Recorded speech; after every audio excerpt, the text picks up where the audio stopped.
الأهلي والترجي في الذهاب نصف نهائي دوري أبطال أفريقيا. طبعا مواجهة طبعا ما بين كبيرين أفريقيا صراحة، يعني الأهلي والترجي فرقتين كبار في أفريقيا، فرقتين ليهم تاريخ في أفريقيا. فنتمنى التوفيق النهاردة للنادي الأهلي إن شاء الله. الحقيقة الترجي التونسي مش في أحسن حالاته صراحة يعني. الترجي التونسي في آخر 3 ماتشات ما حققش فوز من خلال الدوري التونسي. وطبعا الماتش اللي هو بتاع شبكة القبائل اللي تعادل فيه 1-1.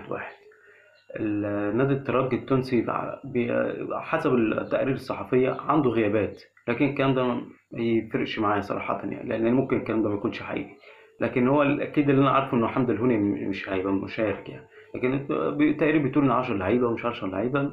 هنشوف القصة ماشية إزاي إن شاء الله. المواجهات المباشرة بين